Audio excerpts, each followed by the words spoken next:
خدا کوئی نہیں جانتا کہ کل وہ کیا کمائے گا. اس میں بھی کیٹیگوریکل نفی ہے اس کی. وما تدری نفس بأی ارض تموت، یہ بھی پھر کیٹیگوریکل نفی ہے کہ نہیں کوئی جانتا، کوئی جان نہیں جانتی کہ کہاں اس کی موت واقع ہوگی. لیکن دو چیزیں جو ہے وہ کیٹیگوریکل ڈینائل نہیں ہے. وَيُنَزِّلُ الْغَيْثَ، اللہ بارش برساتا ہے. یہ کہاں لکھا؟ نہ یہاں اس حصر کا اسلوب ہے، نہ یہ لکھا ہے کہ یہ کام جو ہے صرف اللہ کرتا ہے. اسی طرح یعلم ما فی الارحام، اللہ جانتا ہے جو اس کے رحموں میں ہے. ہم یہ نہیں لکھا کہ کوئی اور نہیں جانتا. اس اعتبار سے قرآن مجید کے الفاظ جو ہیں ان کے اوپر تو اعتراض وارد ہو ہی نہیں سکتا. البتہ اعتراض اگر کچھ وارد ہوتا تو ایک حدیث پر ہوتا ہے. حدیث میں یہ آیا ہے کہ حضرت جبرائیل نے جب پوچھا تھا کہ مجھے قیامت کے بارے میں بتائیے، تو اس میں سے ایک روایت میں یہ الفاظ آئے ہیں کہ خمس لا یعلمہن الا اللہ، یہ قیامت کا علم جو ہے یہ تو ان 5 چیزوں میں سے ہے جنہیں اللہ کے سوا کوئی نہیں جانتا. اور وہاں حضور نے یہ ساری چیزیں گنوائی ہیں. اس کا جو ہے جواب وہ یہ ہے کہ رحم میں کیا ہے اس کا صرف ایک پہلو ہمیں معلوم ہوا ہے کہ وہ بیٹا یا بیٹی ہے. باقی جو کچھ ہے اس کے نمل کتنے پہلو ہیں، کتنا ذہین ہے، کس قدر فطین ہے، اس کے اندر کیا اوصاف ہے، اس میں کیا صلاحیتیں ہیں، شقی ہے یا سعید ہے، نیکوکار ہوگا بدکار ہوگا، کیا پتہ ہے، یا ہوگا یا ہوگی. تو اس سے یہ کہ اس کی جو حدیث کا بھی معاملہ ہے اس کی بھی جو ہے اس کی توجیہ موجود ہے، اس پہ کسی گھبرانے کی ضرورت نہیں ہے. ان اللہ علیم الخبیر، یقینا اللہ تعالی علیم اور خبیر ہے. سورۃ السجدہ، اب یہ سورہ مبارکہ آئی ہے، یہ 3 رکوعوں پر مشتمل ہے، اس میں ردم بہت تیز ہے. اور یہ ذہن میں رکھیے گا کہ یہ حضور کی بہت محبوب صورتوں میں سے ایک صورت ہے، اس لیے کہ آپ کا یہ رواج، آپ کا یہ معمول تھا کہ آپ جمعے کے روز صبح فجر کی پہلی رکعت میں سورہ سجدہ کی تلاوت فرمایا کرتے تھے.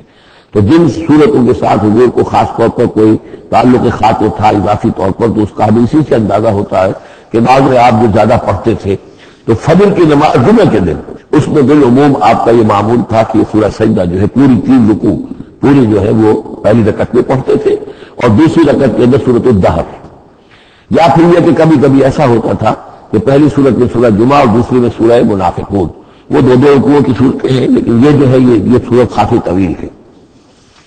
الف لام میم تنزیل الکتاب لا ریب فیہ من رب العالمین، اس کتاب کا اتارا جانا ہے کہ جس میں کوئی شک نہیں، کوئی فریب نہیں، رب العالمین کی طرف سے ہے.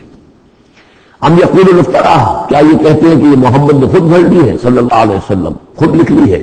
بل هو الحق من ربک، نہیں، یہ الحق ہے تیرے رب کی طرف سے. لتنذر قوما ما اتاهم من نذیر، تاکہ خبردار کر دیں آپ اے نبی اس قوم کو کہ جس کے پاس کوئی نبی پہلے نہیں آیا، کوئی خبردار کرنے والا نہیں آیا.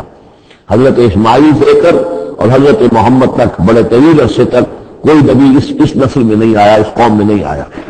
لعلہم یہتدون، آپ خبردار کریں انہیں شاید تاکہ وہ ہدایت پائیں، شاید کہ وہ ہدایت پائیں، تاکہ وہ ہدایت پائیں. اللہ الذی خلق السماوات والارض وما بینہما فی 6 ایام، اللہ وہ ہے کہ جس نے پیدا کیا آسمانوں کو اور زمین کو اور جو کچھ ان دونوں کے مابین ہے 6 دنوں میں.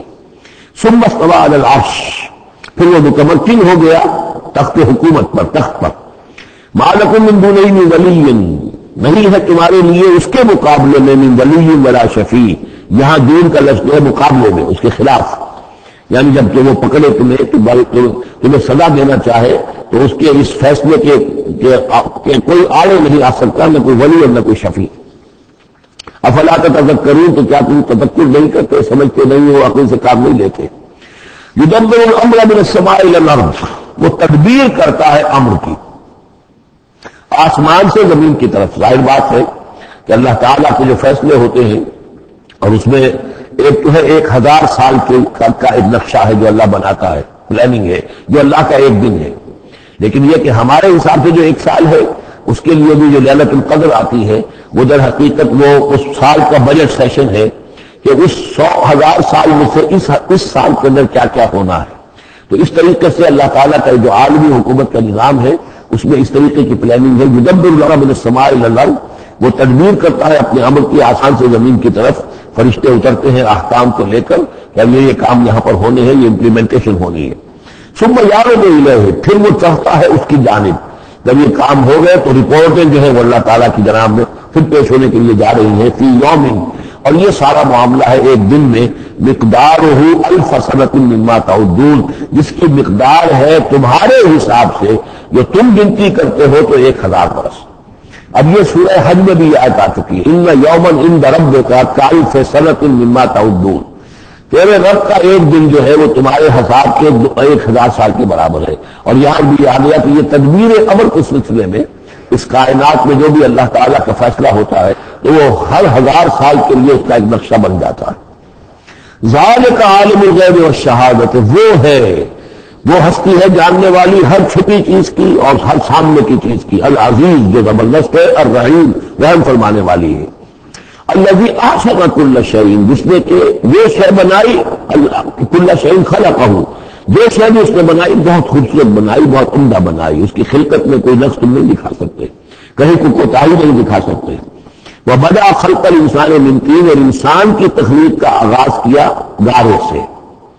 یہ تخلیق کا آغاز کے دائرے سے ہوا، یا تو یہ کہ وہ آدم کی تخلیق جو ہے وہ جو مراحل سے ہو کر گزری ہے تو ہم کئی دفعہ دیکھ چکے ہیں، یا جیسے کہ میں نے سورہ مومنون کے شروع میں عرض کیا کہ خود ہر انسان کی بھی تخلیق ہو رہی ہے، اس کا بھی اصل تو ہے کہ باپ کے جسم میں جو نطفہ بن رہا ہے تو وہ بھی تو ظاہر بات ہے کہ زمینی جو غذا ہے اور وہ مٹی کی کشید جو ہے وہی چیزیں ہیں کہ جس کے ذریعے سے وہ اس کا نطفہ بنتا ہے۔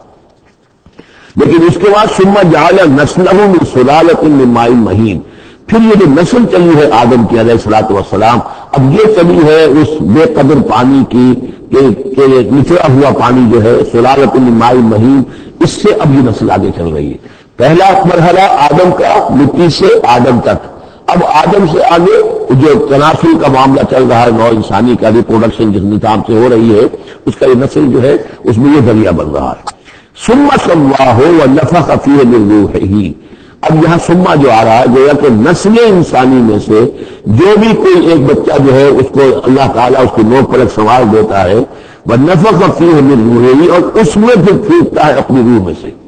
یہ میں عرض کر چکا ہوں کہ یہ حدیث نبوی سے جو بڑی پختہ حدیث ہے حضرت عبداللہ ابن مسعود رضی اللہ تعالیٰ عنہ سے، اس میں یہ ہے کہ 40 دن نطفے کی شکل ہے، 40 دن مضغہ ہے، بلکہ درمیان میں علقہ ہے، اور پھر 120 دن کے بعد اللہ تعالیٰ فرشتے کو بھیجتا ہے جو اس میں روح پھونکتا ہے۔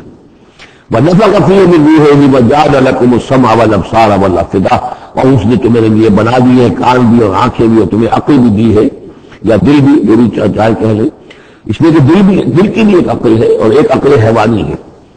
قَلِيلًا مَا تَشْكُرُونَ، بہت ہی کم ہے جو شکر تم کرتے ہو۔ وَقَالُوا إِذَا ضَلَلْنَا فِي الْأَرْضِ إِنَّا لَفِي خَلْقٍ جَدِيدٍ، اور یہ کہتے ہیں کہ جب ہم زمین میں گم ہو جائیں گے، رل مل جائیں گے، مٹی ہو کر مٹی میں مل جائیں گے، تحلیل ہو جائیں گے، اور آج تک وہ نوجوان کہتا ہے جب اس کے تو ایٹم جو ہے وہ بھی منتشر ہو گئے، اس کے الیکٹران بھی پتہ نہیں کہاں سے کہاں گئے، اب اسی کے جن سے کھاد بن